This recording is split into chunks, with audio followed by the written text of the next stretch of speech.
Neil from Essex here to talk to you today about New Holland's new C314 standalone mini loader.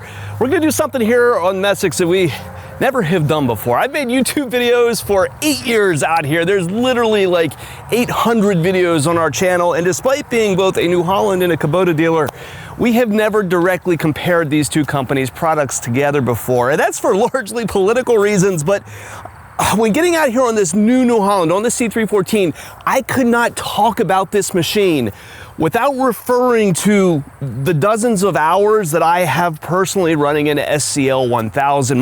My whole reference point for being able to tell you about how this machine works, its quirks, its functionality, is based upon this model. So today we're going to discuss both of these machines and the market for mini loaders.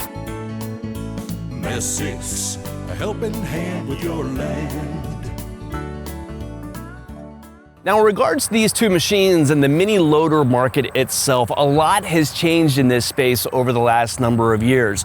The market has grown significantly. You see a lot larger volume of this kind of equipment sold today than what you would have years ago. And as that volume has grown, so has the number of competitors and the variety of the machines that are out there in the market today. When companies first started building mini loaders, they only had a couple 100 pounds of capacity. And when Kubota came out with the SCL1000, they targeted the top end of that market as far as capacity has gone. It'd be a machine that has 1,000 pounds of lift capacity in that bucket, or what's called ROC, rated operating capacity.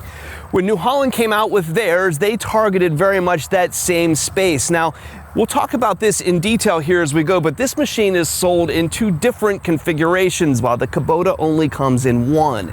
In the New Holland's narrow track configuration, it also lifts 1,000 pounds.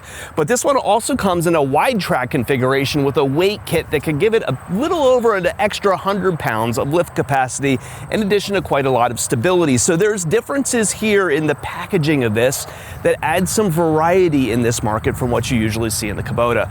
Now, this market has grown. Now, there's more models whose capacities exceed these machines today. And as we talk about the greater capacities in some areas that we find here in the New Holland, there's price points that are attached to every pound of extra capacity that you get. So always a value calculation that's going on here. If you're looking for performance for your dollar, it never comes for free. Now, as I mentioned, the New Holland loader is sold in two different configurations. A narrow track model that's going to come in at 35 inches wide, while the Kubota is typically 36, and a wide track model that's going to be 42 inches wide and also have these weights stacked on the back of the machine. Now, being under 36 inches is desirable in this kind of equipment to be able to get through gates that you might have in backyards. A lot of these machines are in rental applications, they're doing landscaping work, and that narrow footprint is very desirable for being able to get into a lot of the places that these machines are used.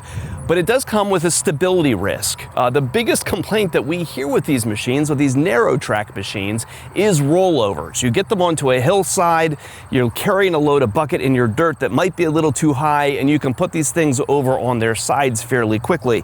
So having a machine that's going to have weight down low like this and a little wider track is going to give you some added stability, and that's an option that we have not had from Kubota to this point. Another physical difference between these two machines is in their boom design.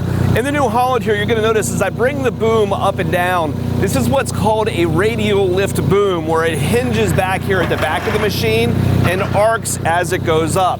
That's different than the Kubota boom. The Kubota is going to use a vertical lift boom, and as a vertical lift goes up, that bucket is going to go straight up, and the boom is going to come forward a little bit. Now, there's pros and cons to this, two different boom designs. The pro to a radial lift is often in digging. The forces that are pushed down here into the bucket are going to make it a little bit easier to get that bucket into the dirt and to dig with it. And oftentimes when you go below grade specifically, you're going to notice radial lift machines are going to be a little bit more capable. That's information that we understand from up in skid steers and track loaders. I'm not sure it's going to apply in exactly the same way in a compact loader, but that's how the engineering tends to work. Now, the Kubota is going to have an advantage in forward reach with that vertical lift. So as that boom goes straight up, that bucket goes straight up as well. Compare that to my New Holland machine. As my bucket comes up, my bucket also comes back. Now that's going to make a difference in about 6 inches of forward reach on the Kubota. So if you're trying to lift up and into a dump trailer or something, you're going to have more reach. It's going to be easier to get over the side of that trailer with the vertical lift on the Kubota. Now on the subject of the booms, there's also the bucket that's worth talking about. Historically, one thing that Kubota has often done better than many other manufacturers is the way that they're able to balance their hydraulics. This is the case in all of our compact tractors and something that we often will show to customers as we're comparing different makes of machines. Kubota's really, for whatever reason, does a great job of being able to balance the hydraulics in a way that you can lift the boom and in a very controlled manner be able to curl that bucket front or back in order to keep it level. You're not struggling in order to do one function or the other, as is typical in a lot of machines, and is the case, unfortunately, on the New Holland here. As we take that boom up and down, I have a lot more struggle being able to do both functions together. There's either one or the other in maybe cases, and sometimes you can get it that both are going to go, but when you do, the sweet spots aren't as big. It is often the case on most Kubota products that you're going to find this being the case when operating their loaders and hydraulics. Another place this hydraulic balancing comes into play is when you're straining these machines to their limit, when you're running the boom, the bucket, and the tracks all simultaneously. You're asking the machine for all the hydraulic flow that it can give. Now the Kubota has about 1.5 gallons a minute more hydraulic flow than what the New Holland does. But there's another difference going on here as well. And again, mechanically, I'm not sure exactly why these things work out the way they do. But when I drive the New Holland machine and I work all the functions simultaneously, you can audibly hear that load on the engine, and it really starts to struggle, and to the point that it starts to slow down the machine's travel. The Kubota, though, for whatever reason, is able to do all of these things. It can drive at full speed, it can raise the boom, it can turn that bucket, and you never seem to see the thing seem to struggle. That has to go beyond that 1.5 minute of flow in some manner. It is the balancing and the engineering of the hydraulics on this machine just make it feel a little bit more refined than its yellow counterpart. So on the topic of driving, the control panels for these machines are very different. On the control stick for driving the machine, the New Holland's going to work with a front, back, and left-right control stick. The Kubota, though, uses a T-handle that's going to go front or back, but in order to make your turns, you twist the handle left to right. Now, I would say I probably find the Kubota handle a little bit less fatiguing. The way that you rest your hand there on the control stick, you're not floating your arm in the air quite as much. But the New Holland is definitely better when it comes to making quick movements or turning at speed. It's very difficult to push the T-handle forward to full stick and twist at the same time, but that's a very natural movement here on the New Holland. Another difference is going to be that Kubota relies upon buttons for some more functions here than what New Holland is going to have here on the sticks themselves. The proportional hydraulic control being one of them. Both machines have adjustable hydraulic flow for their front remote, but in order to make the adjustments on the Kubota, you need to jump into the little computer screen that's on there and dial those flows up or down. The New Holland is going to have a proportional rocker stick here on your right hand on the thumb that you can push that forward and push it back to adjust that proportional flow. So in the application of something like a trencher, you might prefer the Kubota because you have a dialed in hydraulic flow that you just turn on and let it operate. The New Holland, though, you're going to have to hold the button in maybe an awkward position to be able to turn that chain at a slow speed if you wanted to. Conversely, though, if you took something like a grapple and you want to be able to open it slow or open it quick, that action on the New Holland is really easy. We're not having to go into the computer here in order to make changes. So dialing in those flows is very different on these two machines. Locking the flow to constant flow on the Kubota is a little trickier. On this machine, sometimes you have to do like multiple button pushes at the same time to lock things in. Float is that way, constant hydraulic flow is that way. The New Holland, though, is going to use a lock-in button to do these things, so it's a little easier and more intuitive to use. If I want to run my hydraulic flow continuously, I just push the stick the whole way forward and it runs continuously. If I want to go into float, like most machines, I just push the stick the whole way forward and it pops into float and locks there.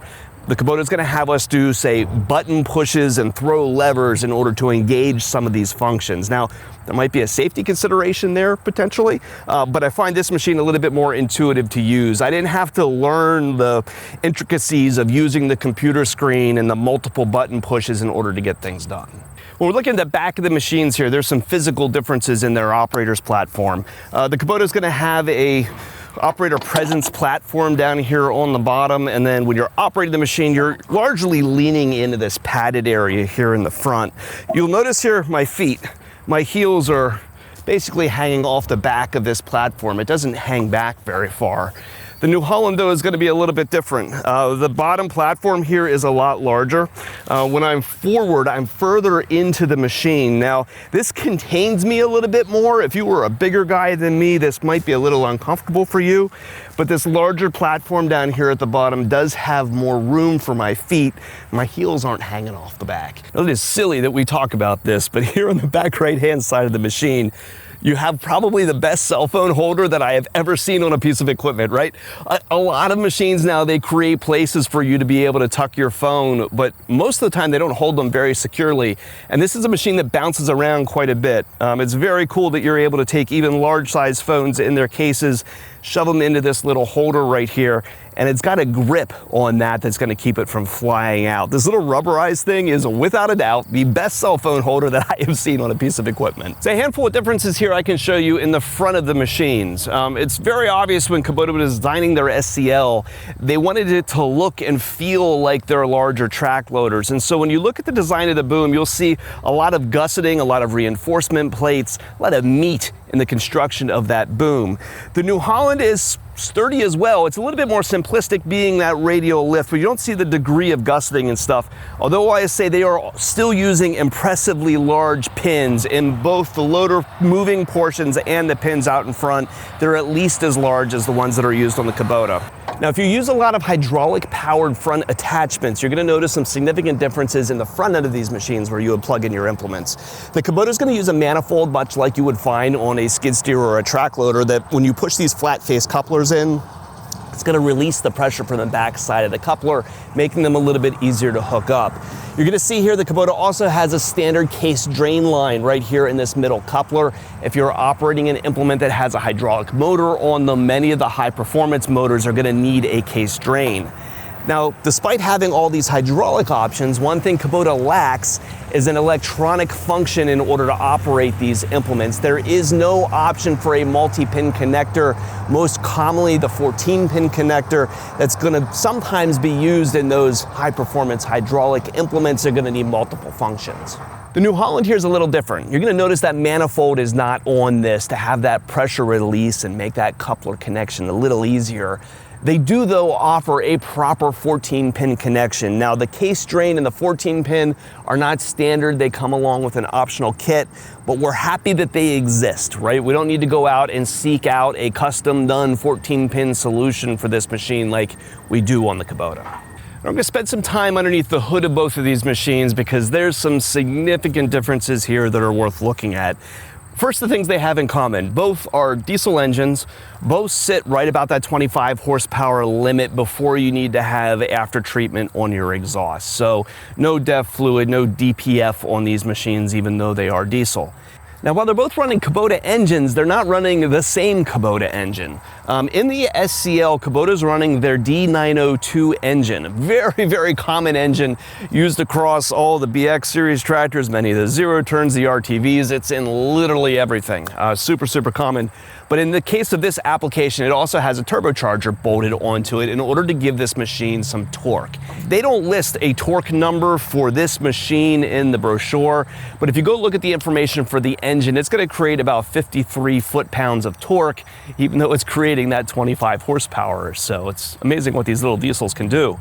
New Holland, though, chose a different engine. It's still a Kubota engine, but rather than the 0.9 liter D902, This is a 1.3 liter D1305. It's a much bigger displacement engine with no turbocharger on it. Now that turbocharger makes up for some of the torque that you're gonna get from that small engine, but it doesn't overcome it completely. This larger displacement engine is gonna come through about 57 foot-pounds of torque. So while both are creating the same amount of horsepower, the New Holland is not turbocharged and will have a torque advantage. These are both machines that are intended for commercial applications, right? Rental yards, landscapers, that kind of stuff, they're gonna get hours. And so serviceability is important. And both companies did take an eye to that when deciding where to put things. If you look at things like where your filters are located, where your checks are, where your diesel fuel is, it's easy to get to the stuff on both of these. But when you go beyond those daily maintenance items, there's some significant differences here that I think are worth noting.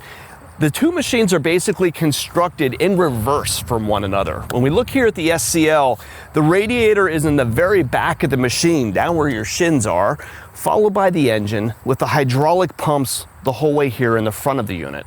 The New Holland, though, is built in the reverse. The radiator is the whole way in the front of the machine, followed by the engine in the middle, and the hydraulic pumps in the rear. Now, that moves the weight around on the inside of the machine a little bit. Sometimes we find the Kubota to be a little back heavy. The New Holland probably balances a little bit better by having that engine weight more in the center to the front of the machine. Another difference is going to be if you have to service these machines, it's probably easier to service the hydraulics on the Kubota because they're here in the front as opposed to towards the rear. But if you need to get to the engine in this machine, the engine is buried here in the back of the unit versus the New Holland that's going to put it towards the front. And as we talked before, rollovers on this kind of equipment are unfortunately common, and engine changes and this kind of stuff do happen regularly, so there is a legitimate difference there in terms of service. Now we flipped the hoods, very similar, right? But here at the back, things are a little bit different because of the location here, the radiator and everything. So the Kubota has a release latch right here that I've already flipped, and then this rear pad here comes off that allows you to get into the underside of the controls here, and I do like this. This release is here. There's a latch down here that allows us to lift the top of this that makes it really easy to get into the controls and the upper hydraulic stack here. Now you'll notice the radiator is right here. There is no easy access through this radiator to the things that are behind it. You got to start removing bolts and digging into the engine. The Kubota, the New Holland over here though, is a little bit different. We've got a button to push that flips up a service panel, and an easy lever here on that lower one to get into the back. So things like filters, hydraulic pumps, battery cutoffs, battery replacement, a little bit easier. Now the controls here on the New Holland don't flip up in the same way that the Kubota does, and that does obstruct some of the things that are here below the control sticks. But being able to get into the back of the machine here is certainly a lot easier.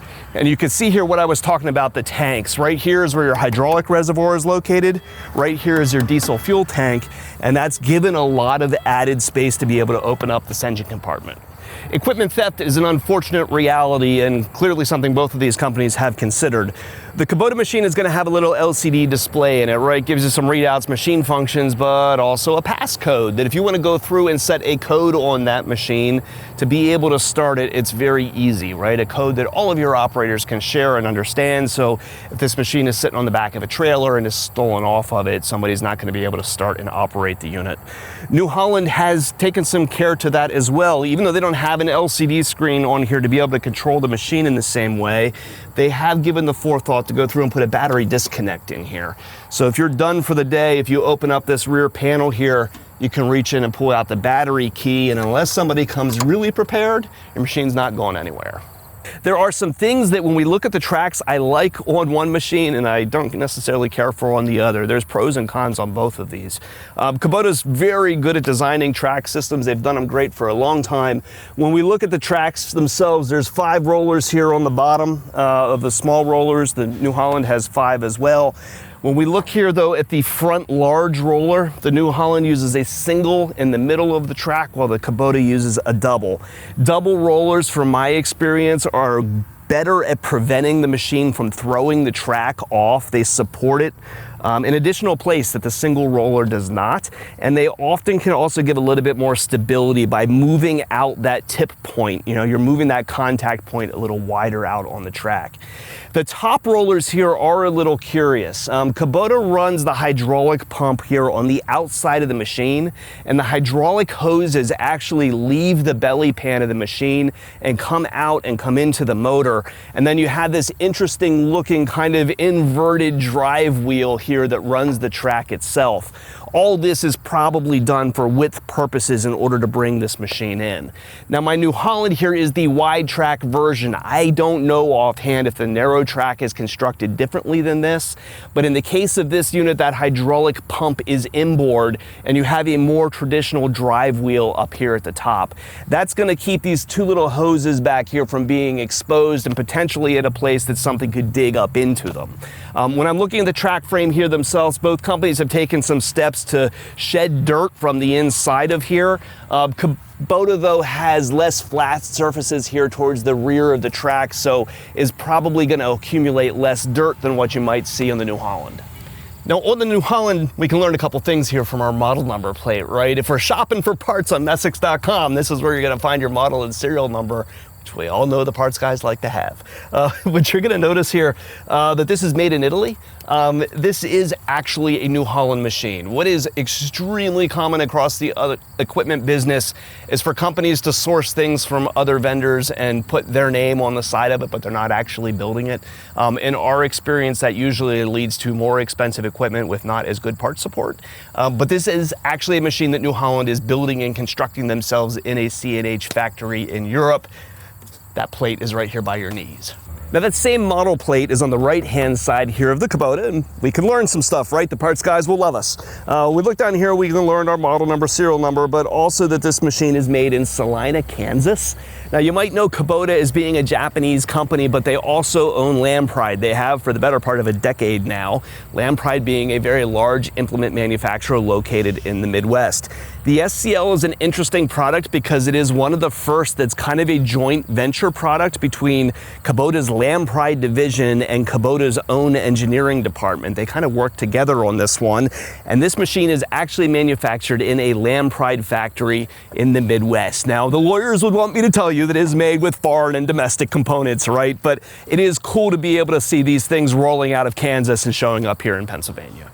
Now, all the feature function stuff out of the way here, what about pricing, right? Now, I don't give pricing in YouTube videos because it changes all the time, but both Kubota and New Holland have build-in price tools on their website that you can go to and pull an MSRP number. Now, once you've pulled that number, realize that New Holland programs their equipment a lot heavier than what Kubota does. And when I say programs, I mean all the dealer discounts that happen, oftentimes the things that you don't see.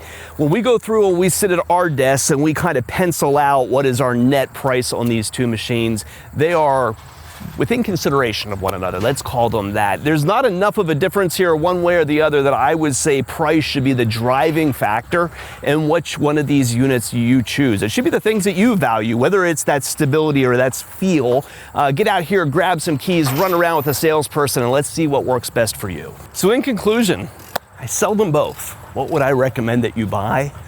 It depends who you are. There is not one machine here for every person, right? That's the beauty of being able to come to a place like Messiks that sells so many different product lines and be able to come out here and compare and contrast and talk to people that know them all.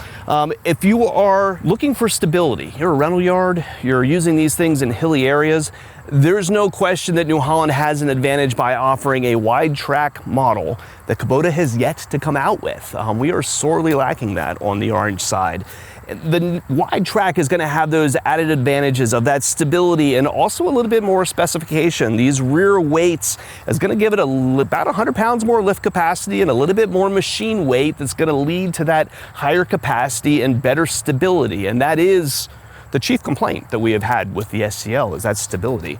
From serviceability, you've seen here, look at the New Holland machine, when you flip these panels open and you start digging around the inside, there is no doubt that going radial lift has created space inside of this machine that the Kubota does not have. So those are two definite advantages to this unit. On the orange side, no doubt when we're driving these things around and we start throwing all of these hydraulics, Kubota knows what they're doing when it comes to pumping fluid. And this is a more responsive, more predictable, a more refined feeling machine in operation when you're working all of those hydraulics. So I like that. I personally come in saying I prefer the feel of the Kubota operation a little bit. I spent dozens of hours on this machine to get to that point, but the salesman I was out here with earlier going over these machines together preferred the operation of the New Holland. So you might want to feel that one out for yourself. Come out and jump on each of these machines, run them around and kind of see how you feel. So I would feel strongly there's a customer for each one of these machines. There's an application for both of them. That's why we're willing to set them here side by side and talk about both of them here today. So if you're shopping for a piece of equipment and we can help, got parts or service needs for a machine you've already got, give us a call at Messick's. We're available at 800-222-3373 or online at Messicks.com. Is a little interesting to me. Kubota runs involved here, right? You don't have that release, that, gosh,